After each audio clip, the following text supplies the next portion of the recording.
কি একটা জয় দেখল ফুটবল দুনিয়া। যারা মনে করেছিলেন আর্জেন্টিনা কেবল ভাগ্যের জোরে যেতে, তারা এই ম্যাচটা দেখার পর হয়তো গ্লাসে জল খেয়ে একটু শান্ত হবেন। বিশ্বাস করুন, আর্জেন্টিনার ম্যাচ মানেই ফুল এন্টারটেইনমেন্ট। হার্টবিট একেবারে গলায় এসে ঠেকে। ১১২ মিনিট পর্যন্ত যখন স্কোর ১-১, স্টেডিয়ামে পিনপতন নীরবতা। ঠিক তখনই জুলিয়ান আলভারেজ যা করলেন তা দেখার পর আমি তো রীতিমতো শকড। ৫%। হ্যাঁ বন্ধুরা, পরিসংখ্যান বলছে ওই জায়গা থেকে গোল হওয়ার সম্ভাবনা ছিল মাত্র ৫%, কিন্তু আলভারেজ সেই ৫%কেই ১০০%-এ বদলে দিলেন।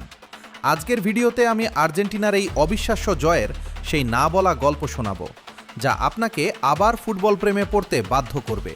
পুরো খেলাটা কিভাবে স্লোনি ঘুরিয়ে দিলেন, আর সুইজারল্যান্ডের সেই কঠিন ডিফেন্স কিভাবে চুরমার হলো, সবটাই বলবো আজ। ম্যাচের শুরুতেই কিন্তু লিওনেল মেসির জাদুকরী অ্যাসিস্ট থেকে ১০ মিনিটে ম্যাক অ্যালিস্টার গোল করে আর্জেন্টিনাকে এগিয়ে দিয়েছিলেন। তখন মনে হয়েছিল খেলাটা বুঝি একপেশে হবে। কিন্তু ভাই, সুইজারল্যান্ডকে যারা দুর্বল দল ভাবেন তারা আসলে ফুটবলটা ঠিক বোঝেন না। কোয়ার্টার ফাইনাল পর্যন্ত তারা কেবল ভাগ্যের জোরে আসেনি। ৬৭ মিনিটে সুইজারল্যান্ডের এন্ডুও যখন গোল করে সমতা ফেরালো, তখন আর্জেন্টিনার সমর্থকদের কপালে ভাঁজ। ১-১ স্কোর লাইন, আর এরপর ৭২ মিনিটে সুইজারল্যান্ডের এক প্লেয়ার লাল কার্ড খেয়ে মাঠ ছাড়ার পর শুরু হলো আসল নাটক। আর্জেন্টিনা আক্রমণ করছে, আর সুইজারল্যান্ড ১০ জন প্লেয়ার নিয়ে যেন গোলপোস্টের সামনে চীনের প্রাচীর বা বাস পার্কিং করে দিল। আক্রমণ বনাম ডিফেন্সের সেই লড়াই দেখতে দেখতে ঘাম ছুটে যাচ্ছিল। ম্যাচের সময় গড়ালো অতিরিক্ত সময়ে।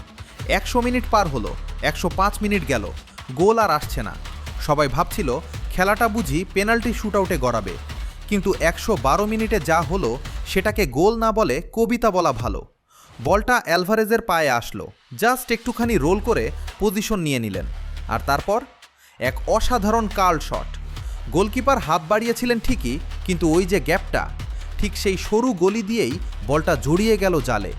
আমি গ্যারান্টি দিয়ে বলতে পারি, এই বিশ্বকাপের সেরা ৫টি গোলের মধ্যে অ্যালভারেজের এই ১১২ মিনিটের গোলটা থাকবেই থাকবে। কি অসামান্য সেই ফিনিশিং! অ্যালভারেজ প্রমাণ করে দিলেন কেন তিনি স্লোনির ট্রাম্প কার্ড। পুরো স্টেডিয়াম যখন নীল সাদায় মাতোয়ারা, তখনই বুঝে গিয়েছিলাম সুইজারল্যান্ড আর ঘুরে দাঁড়াতে পারবে না। তাদের চূর্ণ করার জন্য ওই একটা শটই যথেষ্ট ছিল।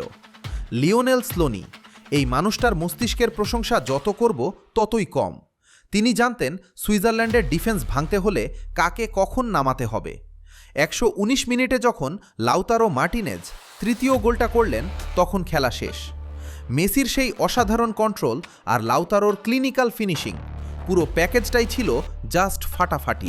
অনেকেই বলেন আর্জেন্টিনা নাকি দুর্বল প্রতিপক্ষ পেয়েছে, কিন্তু ভাই, ১০ জন প্লেয়ার নিয়ে ৭২ মিনিট থেকে ১২০ মিনিট পর্যন্ত যেভাবে সুইজারল্যান্ড লড়ল, তাদের ডিফেন্সকে কুর্নিশ জানাতেই হয়। কিন্তু শেষ পর্যন্ত আর্জেন্টিনার সেই জেদ আর অ্যাটাকিং ফুটবলই জয়ী হলো। এটা কেবল একটা ম্যাচ ছিল না, এটা ছিল স্লোনির স্ট্র্যাটেজি আর মেসির ছায়া গড়ে ওঠা এক নতুন আর্জেন্টিনার শক্তির আস্ফালন। আর্জেন্টিনা এখন সেমিফাইনালে, আর এই জয় তাদের আত্মবিশ্বাসকে কয়েক গুণ বাড়িয়ে দিয়েছে। আমার কাছে আজকের ম্যাচের ম্যান অফ দ্য ম্যাচ আর কেউ নন, স্বয়ং জুলিয়ান আলভারেজ। তার ওই একটা গোল পুরো ম্যাচের ছবি পাল্টে দিয়েছে। আর্জেন্টিনা কেবল সেমিফাইনালে থামবে না, এই ছন্দ থাকলে তাদের ফাইনাল খেলাটা সময়ের অপেক্ষা। বন্ধুরা, এখন আপনাদের কাছে আমার প্রশ্ন, আলভারেজের ওই ৫% প্রবাবিলিটির গোলটা দেখে আপনাদের কেমন লেগেছে? আপনাদের কি মনে হয় এই আর্জেন্টিনা কি সত্যিই কাপ জেতার দাবিদার, নাকি সেমিফাইনালে কোনো বড় দলের কাছে তারা হোঁচট খাবে? আপনার মূল্যবান মতামত নিচে কমেন্টে অবশ্যই জানান। আপনাদের এক একটি কমেন্ট আমাদের এই ফুটবল প্রেমের বন্ধনকে আরও মজবুত করে। দেখা হচ্ছে পরবর্তী কোনো ধামাকা স্টোরিতে। ততক্ষণ সুস্থ থাকুন, নীল সাদা ভালোবাসায় থাকুন। জয় আর্জেন্টিনা!